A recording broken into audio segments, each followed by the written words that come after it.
성경 66권 가운데 한 장으로 된 성경이 몇 개가 있습니다. 제가 알기로는 빌레몬서가 그 중에 하나고, 또 요한 2서가 그렇고, 요한 3서가 또 그렇고, 유다서가 그렇습니다.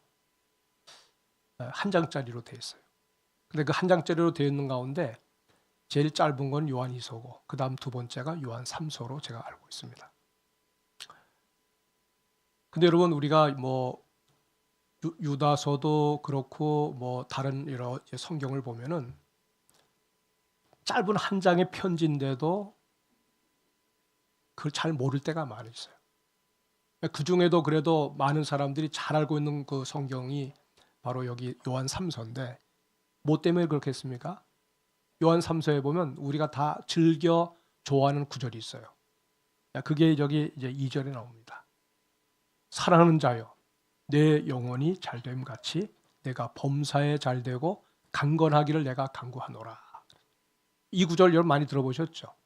아마 집에도 아마 걸어놨을 거예요. 그리고 여러분, 이 구절은 목사들도 좋아하고 성도들도 다 좋아해요. 신방 갈 때 이런 구절 가지고 설교해 주면 굉장히 좋아하죠. 근데 여러분, 우리가 이제 한 가지 생각할 게 뭐냐면, 이 2절은 여기 서론이거든요. 편지를 쓸 때 우리가 서론을 쓰고, 그 다음에 이제 본론을 쓰고, 그 다음에 결말을 쓰지 않습니까? 그 주로 하고자 하는 핵심적인 내용이 어디서 나옵니까? 본론에서요. 본론에서 나와요. 서론은 인사치레기도 하고, 그 다음에 덕담을 나누면서 그 다음에 본론을 얘기하는 거거든요. 내가 사도 요한 3서 1장 2절을 읽고 난 다음에 난 요한 3서를 난 다 이해했어. 요한 3서의 핵심을 내가 다 만난 거야. 그리고 탁 덮는다 그러면 여러분 요한 3서를 모르는 거예요. 왜? 그건 서론이거든요. 서론이라고 하는 것은 본론을 위해서 꺼내놓는 얘기거든요. 그리고 사도 요한은 그 가이오, 이 편지를 받는 가이오에게 편지로 그를 축복하면서 그 다음에 이제 본론의 얘기를 이제 3절 이하부터 쭉 얘기하려고 그러는 거예요. 그 본론을 모르면 사실 요한 3서를 읽었다고 할 수가 없는 거죠. 그리고 여러분, 오늘 우리가 이 본문을 보면 또 뭘 생각하고 있냐면, 이 2장의 2절에 나오는 이 축복의 메시지는 사실 누구한테 하는 얘기냐면 가이오라고 하는 이 편지를, 사도 요한의 편지를 받고 있는 가이오에게 하는 편지예요. 쓰는 얘기예요. 우리한테 직접적으로 하는 얘기가 아니에요. 이 말씀은 나에게 주신 거야. 물론 여러분, 그 확신 좋아요. 근데 적어도 가이오에게 먼저 복부터 빌어주면서 시작을 할 때, 가이오가 도대체 어떤 사람이길래 초반부터 이렇게 이런 복을 선포하면서 사도 요한이 이런 글을 썼을까?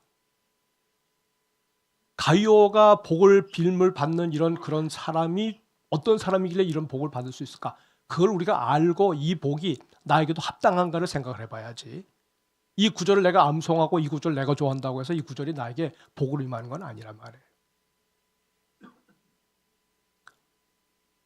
여러분, 이 가이오를 제가 한번 성경을 가만히 보면서, 이 성경에 보면은, 신약 성경에 보면 가이오라는 말이 많이 안 나옵니다. 이 고린도전서 1장 14절에 보면 사도 바울이 가이오에게 세례를 줬다는 얘기가 나와요. 많은 성경학자들이 사도 바울이 세례를 준 이 가이오가 바로 여기 요한 3서에 나오는 가이오다라고 말들은 해요. 또 사도행전 20장 4절에 거기에 보면 또 가이오란 말이 나와요. 그러니까 대략 가이오라는 사람이 사도 바울에게 복음을 듣고 그 다음에 세례를 받고 초대교회 신자가 되었는데, 근데 도대체 이 사람은 도대체 어떤 사람인가 들여다보는데, 그 사람에 대해서 상세하게 충만한 자료를 얻을 수 있는 곳이 어디냐면 요한 3서에 사도 요한이 가이오라는 사람에게 개인적으로 쓴 편지 안에 들어있다는 말이죠.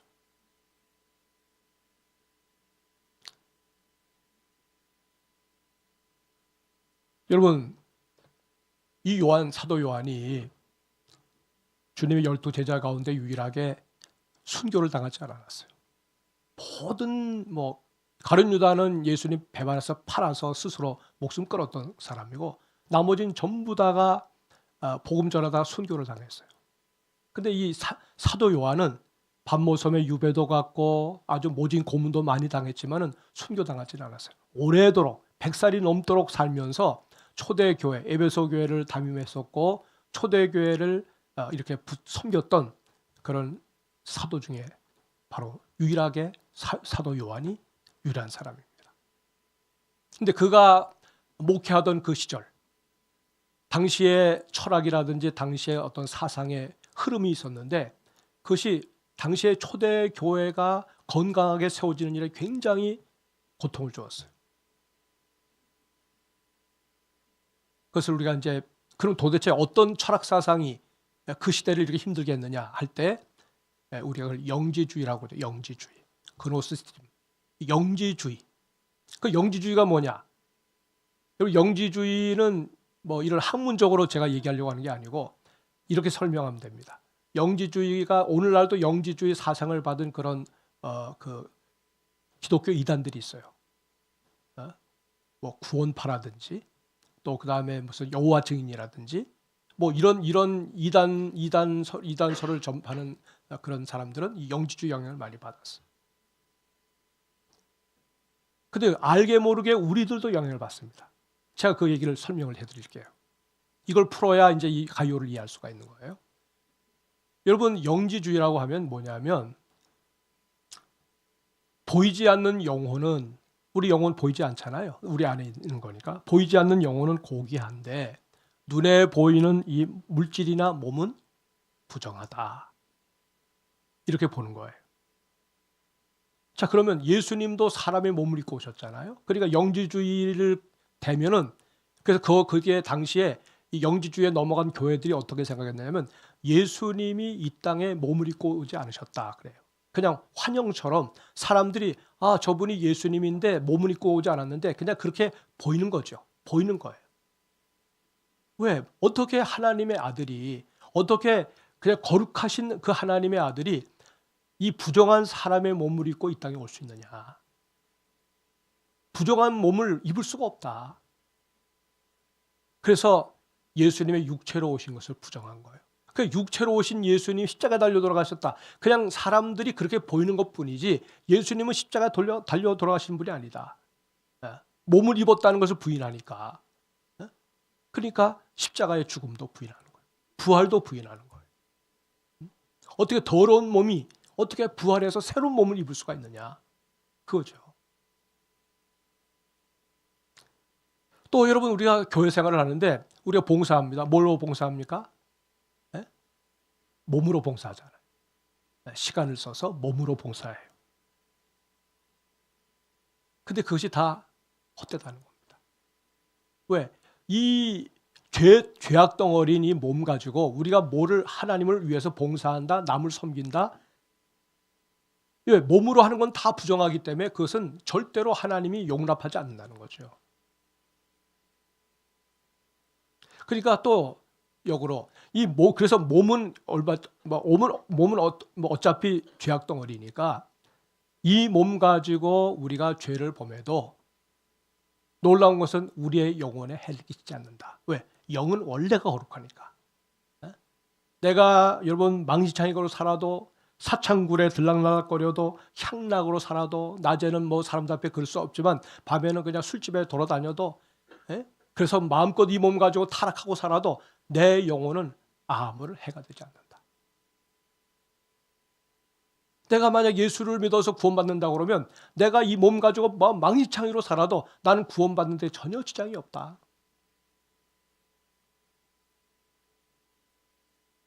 그래서 초대교회 많은 교회들이 이런 이단 사상에 영향을 받아가지고 신자들의 삶을 보면 전부 다 수준이 떨어지는 거예요. 이런 생각 가지고 신앙생활 한다고 생각해 보세요. 성도들의 삶을 보니까 거룩함도 없어요. 경건함도 없어요. 그냥 몸 가지고 그냥 막 제멋대로 살아요. 그리고 나는 예수 믿는다고 그럽니다. 교회를 출입합니다. 그럼 당시의 사람들이 뭐라고 생각했어요? 야, 우리보다 더 개차반으로 사네. 그래도 자기들은 구원받는데 아무 지장이 없다고 그러거든.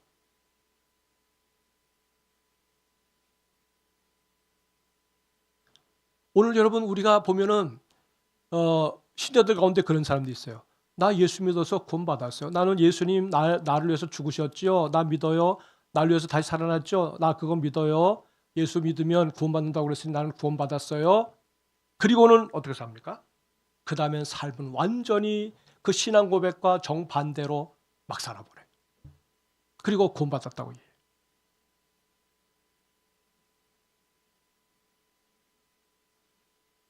거룩하게 살지 않아도 다 천국 간다고 얘기해요.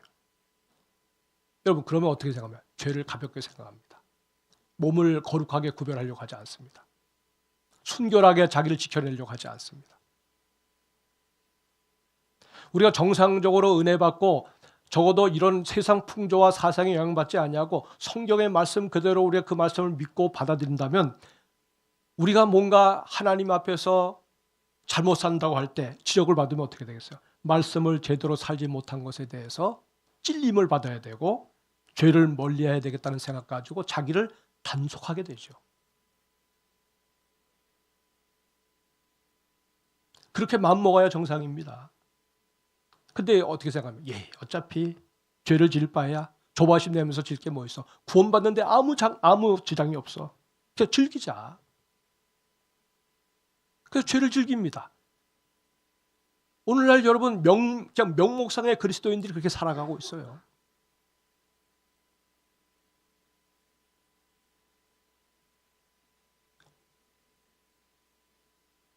여러분 만약에 그 사람 말대로 정말 그렇다면 그래서 주님이 옳다고 맞장구를 쳐주면 좋겠는데 정말 주님이 그러실까요?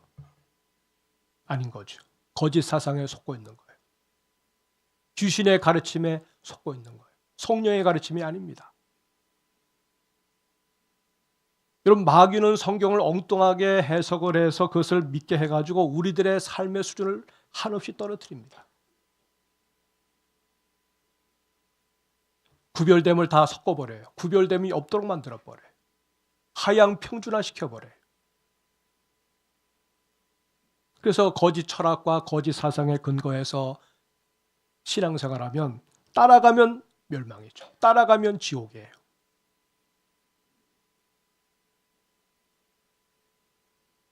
여러분 오늘 성경에 보니까 사도 요한이 편지를 쓸 때 이 편지를 받은 사람들이 경악을 했어요. 왜? 사도 요한의 편지는 다른 말하면 자기들이 그렇게 믿는 그런 풍조를 따라서 써줘야 되는데 전혀 그런 것이 아니었어요.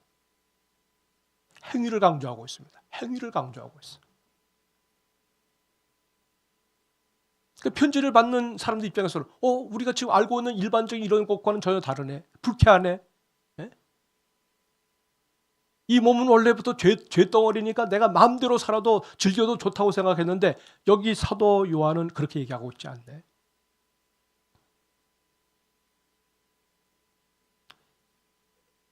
하나님께서 당신이 창조하신 세상을 여러분 선한 의도로 창조하셨다고 그랬어요.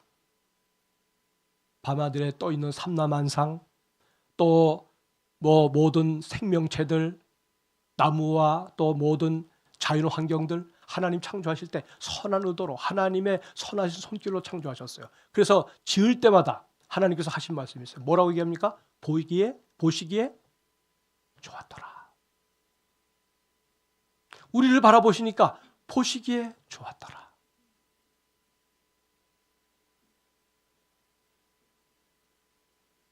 만약에 여러분 이런 세상 이런 풍조를 따라서 우리가 생각한다면 하나님은 영의 하나님이니까 영만을 귀히 여기셔. 하나님이 영의 하나님이니까 물질적인 것들을 별로 중요하게 생각하지 않으나 그럼 하나님이 창조하신 세계가 완전히 더럽고 추하고 그다음에 막 무질서하고 그런 세상으로 바라봐야 되잖아요. 근데 하나님 그러시지 않나요? 보기에 좋았더라. 아담과 하와를 창조하시고 그 몸을 보시면서 보시기에 아름답고 좋았더라. 보이는 세계입니다. 물질의 세계예요. 몸의 세계입니다. 또 마음의 세계예요. 또 눈에 보이지 않는 정신적인 영적인 세계를 다 포함해 가지고 하나님은 보시기에 좋았다는 나누질 않습니다. 하나로 보시는 거예요. 하나로.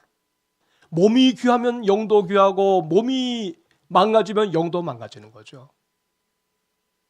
영이 거룩해지면 몸도 거룩해지는 거예요. 몸 따로 마음 따로가 아닌 거예요. 아담이 범죄했습니다. 아담이. 그랬더니 삼라만상이 다 타락을 해버렸어요.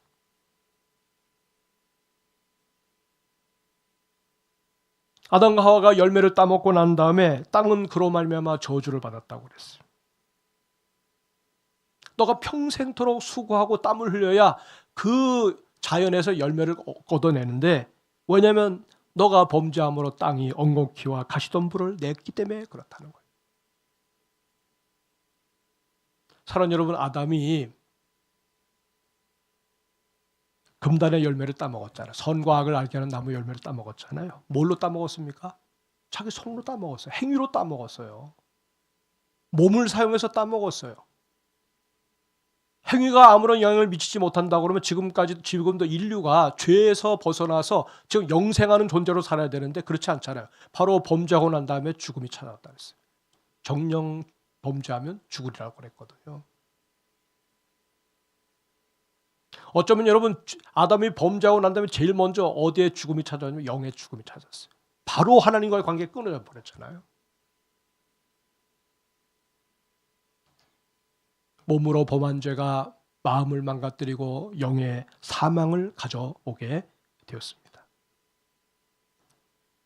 여러분, 주님이 당신의 종 사도 요한을 통해서 그 시대의 사람들을 여기 말씀으로 진단하시는데, 특별히 가이오를 들어서 말씀을 하시는 거예요. 우리 한번 3절과 4절을 다시 한번 의미를 새기면서 한번 읽어보십시다. 시작. 형제들이 와서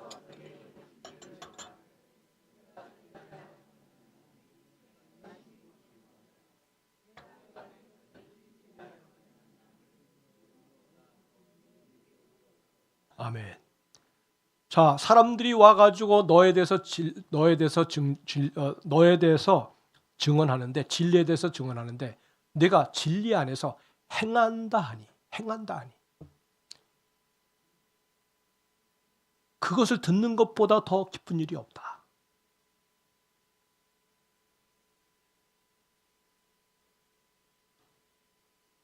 행위를 보고 기뻐한다 그랬어요.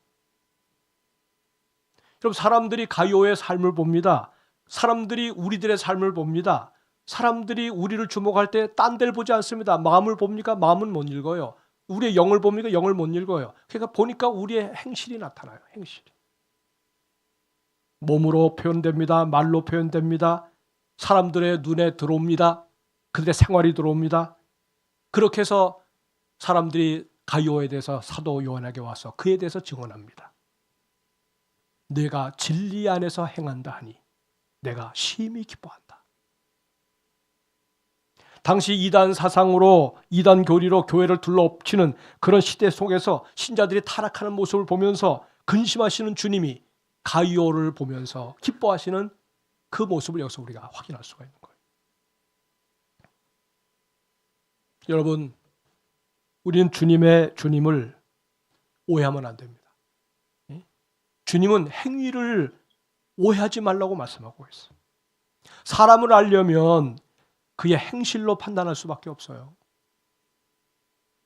누구를 알려면 그가 무엇을 말하는지, 그렇게 나온 말이 사람들에게 덕을 세우는지 해를 끼치는지, 아니면 그것이 어떤 영향을 끼치는지를 우리가 보지 않고서야 어떻게 할 수 있습니까?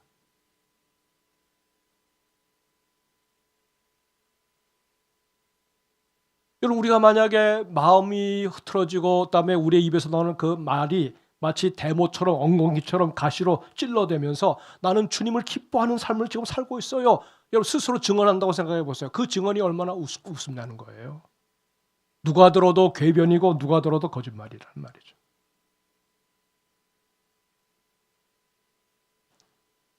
삶을 부정하게 살면서 그다음에 정말 믿지 않는 사람도 그렇게 살지 않는 그런 수준으로 살면서 나는 구원받았습니다라고 얘기하면, 그렇게 구원받았다고 할렐루야 하는 그 사람을 보면서 우리가 어떤 생각을 가질 수가 있겠어요? 한국 교회가 여러분 이렇게 수준이 떨어지고 믿지 않는 사람들한테 손가락질 당하는 이유가 다른 데 있지 않아요. 그들이 뭔가 문제가 있어서 그들이 우리를 욕하는 게 아니에요. 우리가 신앙의 기준을 허물어뜨렸기 때문에 그런 거예요. 우리가 천국에 뭘로 들어갑니까? 우린 얘기하죠. 목사님 건 예수를 믿어서 들어가는 거죠. 맞아요. 근데 여러분 예수를 믿어서 들어가는 사람들의 모습이 어때요? 예수로 덧입습니다. 예수님으로 옷 입습니다. 그리고 거룩한 행실로 들어가는 거예요. 거룩한 행실로. 천국에서 사람들이 두루마리를 입어요. 천국에서 들어갈 때 입는 그 옷이에요. 근데 그 옷을 뭐라고 표현하냐면 거룩한 행실이라고 요한계시록에서 말씀하고 있어요.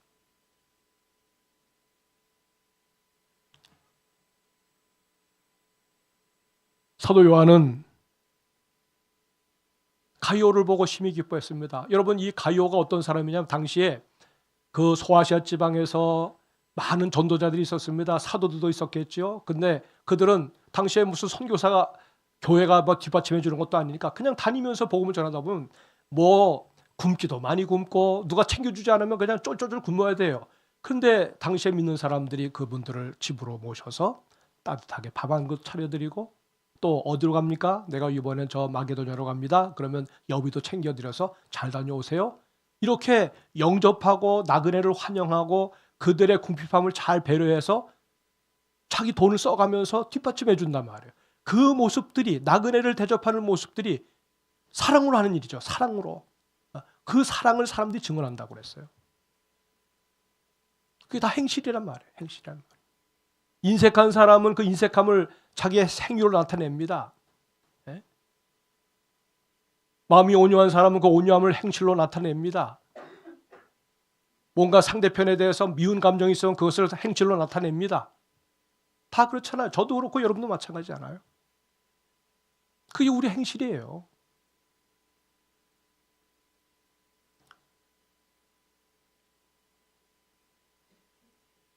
예수님은 마태복음 7장 15절로 18절에서 거짓 일꾼들을 분별하는 법을 거기서 알려주셨어요.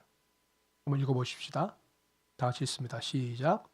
거짓 선지자들을 삼가라. 양의 옷을 입고 너희에게 나오나 속에는 노략질하는 일이라. 보셨죠?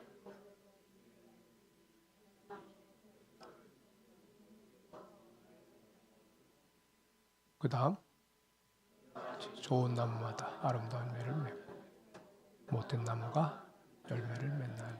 그 다음 좋은 나무가 나쁜 열매를 맺을 수 없고 못된 나무가 아름다운 열매를 맺을 수 없느니라. 아멘.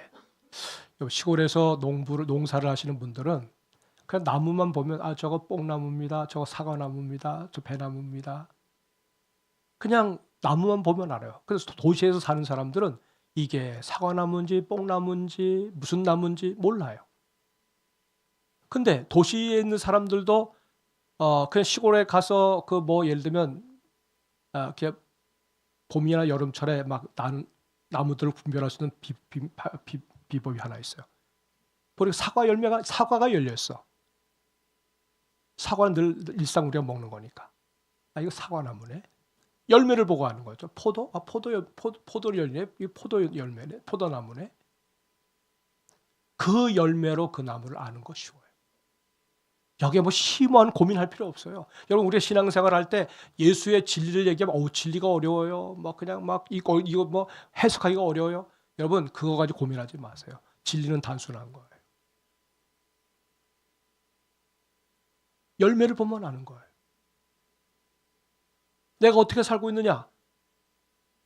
여러분 앞에서 저의 부족한 부분이 다 드러나잖아요. 열매를 보면 알아요.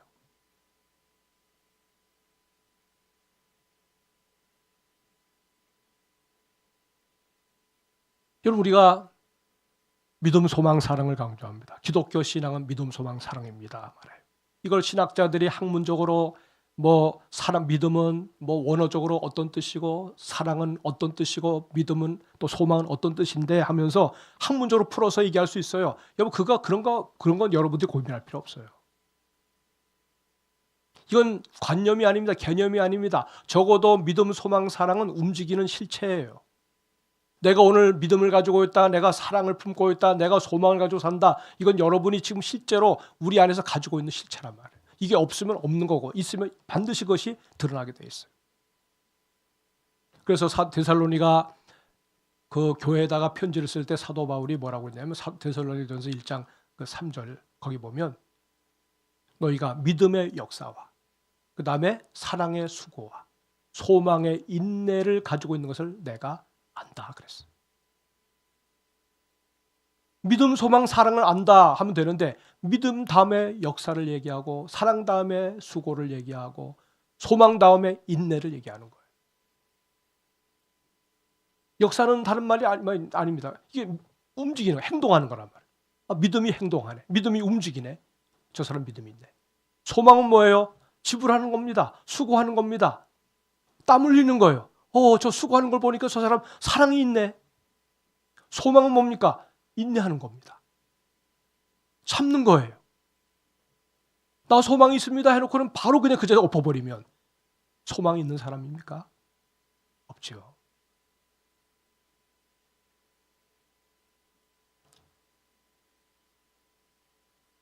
여러분 믿는다 해놓고 행동하지 않는다면 거짓 믿음이고 사랑한다 해놓고 수고하지 않는다면 거짓 사랑이고 소망한다 해놓고 기다리지 않는다면 거짓 소망이죠.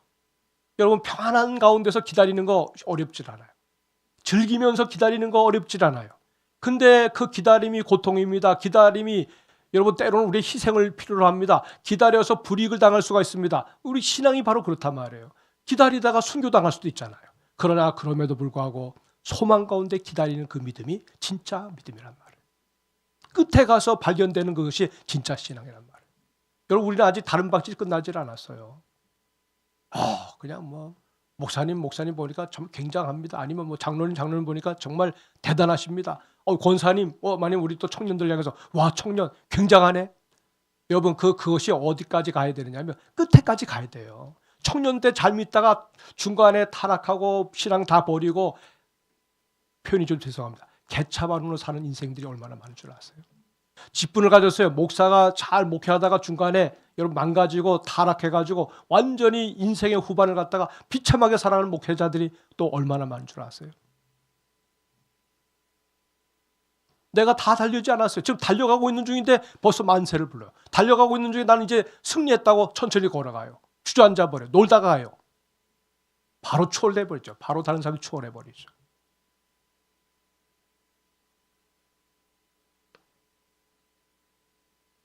여러분 지상교회는 알곡과 가라지가 섞여 있어요. 알곡만 있는 게 아닙니다. 가라지도 있어요. 내가 가라지인지 알곡인지 때로는 여러분 우리 자신도 때로는 들여다보면서 근심하실 때가 있지 않아요? 환난과 시험을 통과해 보면 진짜와 가짜가 구별이 됩니다. 그래서 때로는 고난이 유익한 거예요. 여러분 교회가 건강을 회복할 수 있는 그런 좋은 기회가 뭔 줄 아세요? 고난을 겪어봐야 되는 거예요.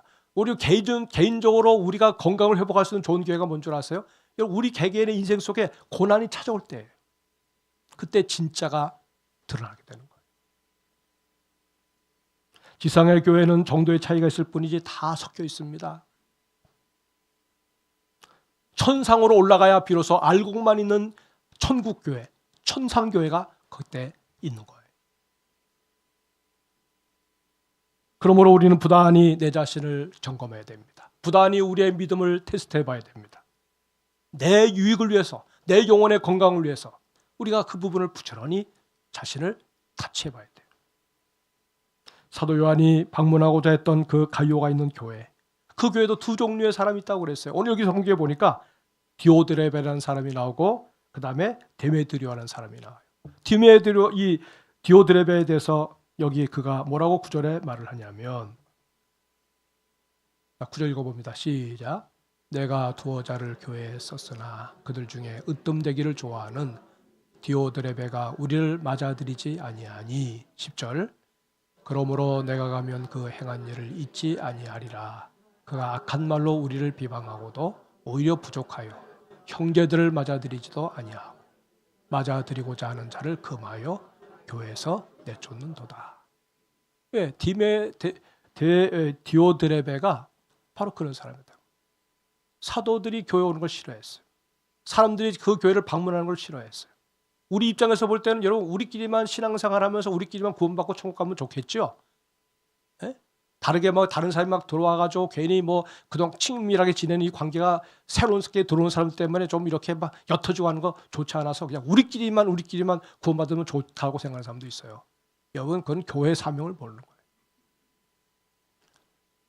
새로운 사람들이 들어와서 우리가 함께 천국 생활을 누리며 그들이 사랑으로 대접받는 그런 느낌을 받을 때 그들도 우리의 일원이 될 수가 있는 거예요.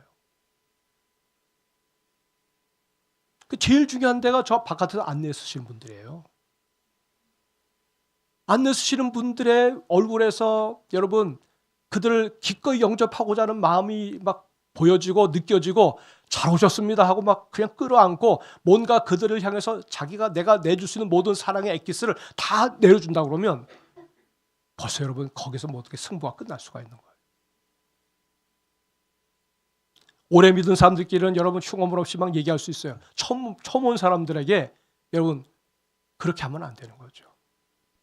최소한도 당신이 찾아온 이 교회는 정말 선택자란 교회입니다 하면서 그가 정말 이전에 경험해보지 못했던 따뜻함과 그 다음에 용납함을 그들이 얻을 수만 있다면 여러분은 한 생명, 영원한 생명을 얻는 것이거든요.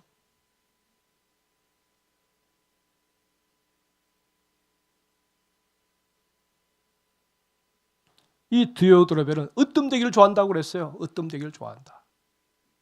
그러니까 다른 사람도 무시하는 겁니다.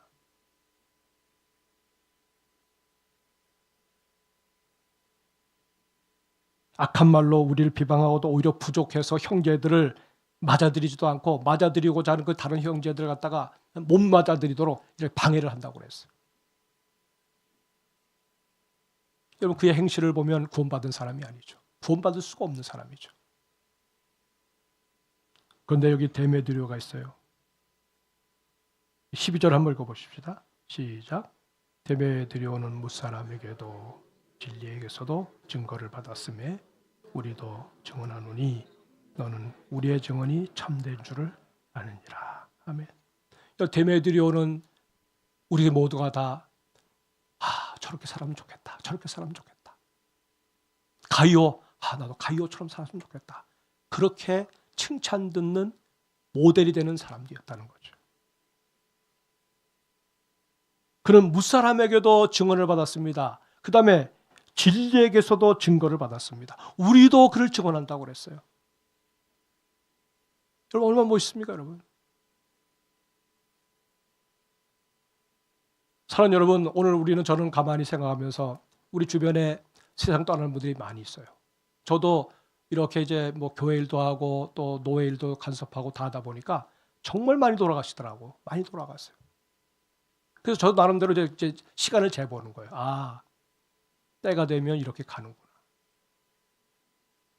그러면 우리가 우리의 인생을 내다보면서 뭔가 늘 의식을 하잖아요. 저는 그래요. 저는 병적으로 그런 것 같아요. 저는 병이 있어요.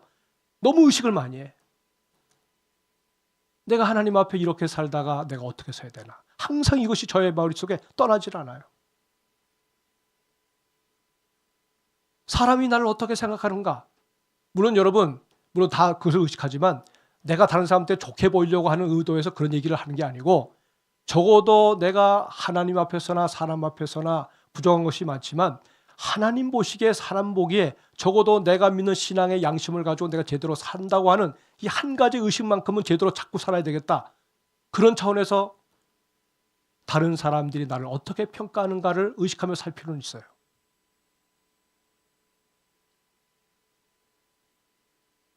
사람들은 우리를 누구라고 생각합니까? 예수님도 물었어요. 너희는 나를 누구라고 생각하느냐? 그때 엉뚱한 얘기 많이 하죠. 주님도 오해를 많이 받았어요. 근데 베드로는 주는 그리스도시요 살아계신 하나님의 아들입니다 라고 말합니다. 사람들이 우리를 뭐라고 생각합니까? 라고 말할 때 그들의 입에서 엉뚱한 얘기 할 수 있어요. 근데 적어도 당신은 하나님의 사람입니다 라고 말을 듣는다면 얼마나 그런 귀한 증언이 되겠습니까?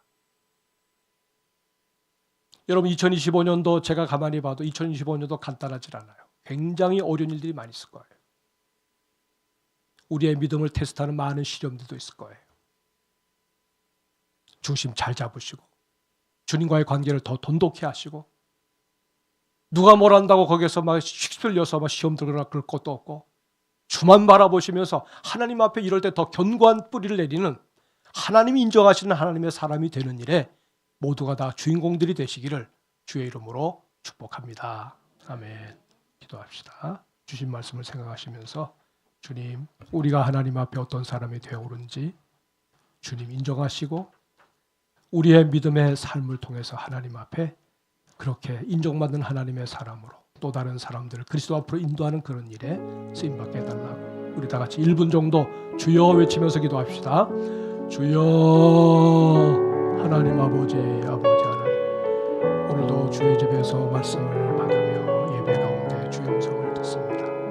잘못 전한 부분이 있으면 용서하시고, 오직 주님이 나를 아시듯이 또 우리도 아버지 하나님 앞에서 어떻게 주님이 인정하시는 사람으로 살까를 고민하면서 주님 우리의 믿음이 견고해지게 도와주시고, 좀 하나님과 사람 앞에 존귀함을 받는 하나님의 사람들 되게 하여 주옵소서. 예수 그리스도 이름